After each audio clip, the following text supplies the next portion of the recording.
Greetings, Four Color fans, and welcome back here to Metarock's channel and to another one of my complete set videos. First of all, I'd like to give my thanks to the community for all their great support. Last week I dropped my the Metacave of Gratitude tour, and I've gotten so much feedback and positive comments from that, and about 500 views. So again, thank you for your interest in really this room. As I said in the video, is a reflection of the community and how they've inspired and motivated me over the years. Without them, I don't think I would have this little bastion of goodness that I have put together over the last year. But anyway, let's get into today's video, which is going through Marvel Preview magazine, and that it morphed into Bizarre Adventures later on in the run. But I'll talk about that when I get there. This is a magazine, comic magazine, that Marvel started putting out in 1975. I'm pretty sure about that. And it was a quarterly, as I recall. Now, I did not pick these up when they originally came out for various reasons. One is that they were much more expensive. As you can see, at this point they were $1 when comics were 20 cents. So you could pick up 5 comics for the same price. Although, of course, these are thicker, etc. And also because they were generally not available where I would pick up my comics at the 7-Eleven or the newsstand in downtown Miami. So I did pick these up much later on, probably in the mid to late 80s. And at that point, these were, nobody wanted them really. Nobody was collecting them per se, except me and a few other guys. So I got these super cheap, mostly out of the quarter 50-cent bins and from conventions out of their dollar boxes, things like that. So I was able to amass a complete set. So this first one has a Neil Adams cover, and the stories in Marvel Preview really run across all genres, from science fiction to horror to mystery to some superhero and miscellaneous anthologies, etc. But we'll get into that as I go on. They were, as you can see, at Curtis Distribution. I believe that this, at first, there's some kind of magazine management company, a publisher, and then it went to Marvel Magazines and something else when it was Bizarre Adventures. This is probably one of the pricier ones. This is a very early Punisher appearance. I think it's his first solo in Marvel Preview number 2. And here we have Marvel Preview presents Blade. Again, probably his first solo. I think he might have had a solo in Vampire Tales or something like that before. I think, in fact, he did, come to think of it. But, again, really, really nice. And here we have Marvel Preview number 4, which I believe is the introduction of Star-Lord.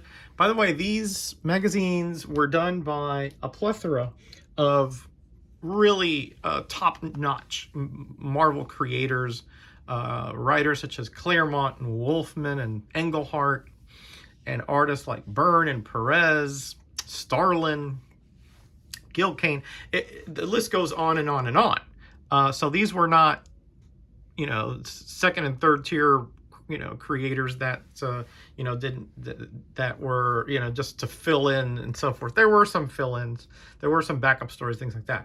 But generally speaking, these were top shelf creators and very serious, obviously, topics, right? Like this is an adaptation of The Hound of the Baskervilles, and it's a 2-issue, 5 and 6. Great, lush covers. As you can see, there's no comics code because this was the magazines, and because of this format did not require it at the time. Here we have, I believe this is the first Rocket Raccoon. I think it was called Rocky Raccoon in here, but also very early Satana with a very, very, startling cover there, right? And here's another really just lush, really, the covers on this series, they put a lot of effort. A lot of them were painted by Larkin and Ken Bard, things like that. So here we have a Legion of Monsters, although the Legion of Monsters, I think one of them was Anubis. So, you know, it wasn't, unfortunately, you know, Ghost Rider, things like that, but it was Morbius in there. Here we have Man God, an adaptation here from Philip Wiley. And here we have Thor the Mighty. Really, again, really just really stupendous covers here. Here we have another Star-Lord, probably his second appearance, I would imagine. Again, these were black and white inside, so it wasn't everybody's cup of tea. Here's a very provocative cover here with Lilith in that, you know, bare mid-chest outfit that she has to lure in her prey, I'm sure. Here we have a UFO Connection science fiction story. I don't recall the specifics of it, though. Here's a nice Starlin cover here on another Star-Lord. I believe there's one of these that has like a variant. This might be it. Or it could have been the previous Star-Lord, where one of them has like a blurb that said, I think it was the previous Star-Lord, like that Heinlein had something to do with it, but apparently they got sued and they had to retract that blurb off the cover. I don't have that variant though, unfortunately, but oh well. Here's another Star-Lord. Again, they use these magazines to introduce certain characters, but I mean, that was one of the objectives, but also just because there were stories that they wanted to tell that would be difficult in the comics code, you know, because they had subject matter such as vampires and zombies and more, you know, adult themes, shall we say. Here's another, I believe, was that another Sherlock Holmes? Yeah, Sherlock Holmes and Watson there. The Masters of Terror. There was also a magazine called Masters of Terror. Here's Black Mark, which I believe was this might have been his first appearance. I'm not really sure. Still $1 though. This lasted until 1983, I want to say, with the Bizarre Adventures. If you count the Bizarre Adventures issues. Yeah. And this is, now it went up to 125 there, if you'll notice, right up there. Another Star-Lord. And here we have a Cull. Probably that's Thulsa Doom. Yep, right there. Here's another little scantily clad lady. I know a lot of you guys like that kind of stuff. And here is Dominique Fortune. And at this point, it's still not Bizarre Adventures, but the subtitle is Bizarre Adventures. And I believe Dominic Fortune was actually introduced into Marvel in Marvel Preview. I don't know if it's this one here or now or not, but I recall that it was in this series. And here we'll end it up with this stack here. A really cool Moon Knight cover here by Bill Sienkiewicz, I do believe.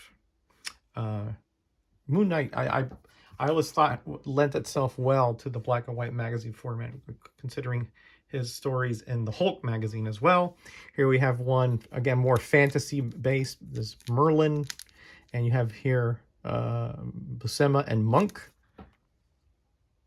Still 125. That was number 22. Here we have Bizarre Adventures 2 with, looks like a caveman and a more modern or perhaps even futuristic female.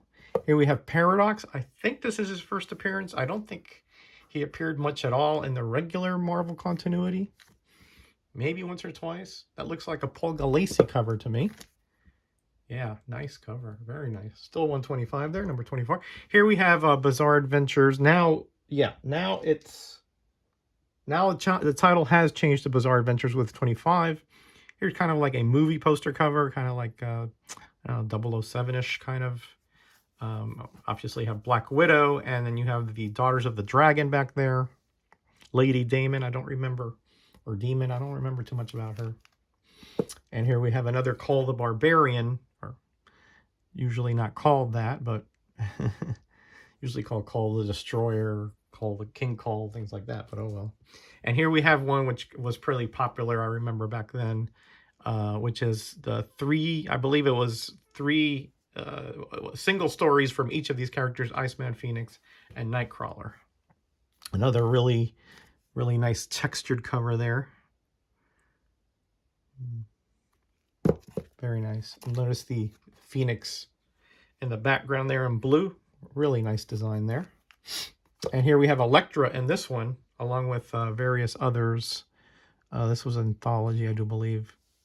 I believe there was a Logan's Run story in there as well. Now it has gone up to 150, as you see here. And here we have another Bizarre Adventures adaptation of The Lawnmower Man, that short story by Stephen King, which was also done into a movie, although I think it was mixed reviews. Here's another Paradox.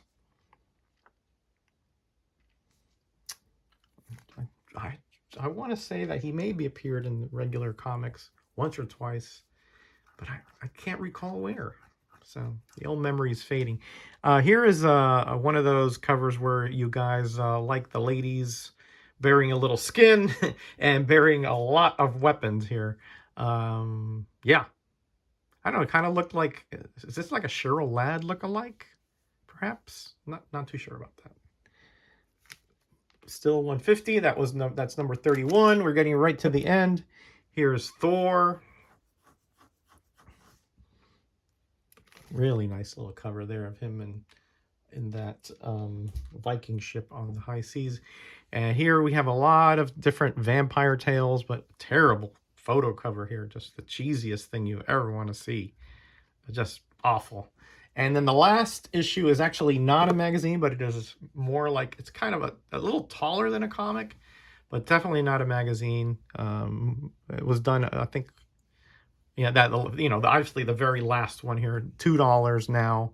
And yeah, really bizarre skeleton. I think there's a Howard the Duck story in here as well. Skeleton Santa story.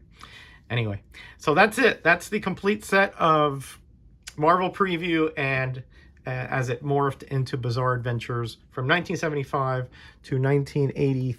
I think that's 84. No, that's 82. I'm sorry. So it wasn't 83. So it's till 1982. So a good 8 or so year run there. So I hope you enjoyed that. Again, thanks everybody for always your continual support. If you have any questions about this set, series, or anything, any other suggestions or any other input, which I get great input from the community, please feel free to comment below and I will respond in a timely fashion. All right, everybody, I'm out of here. Be kind to each other, be blessed, and be back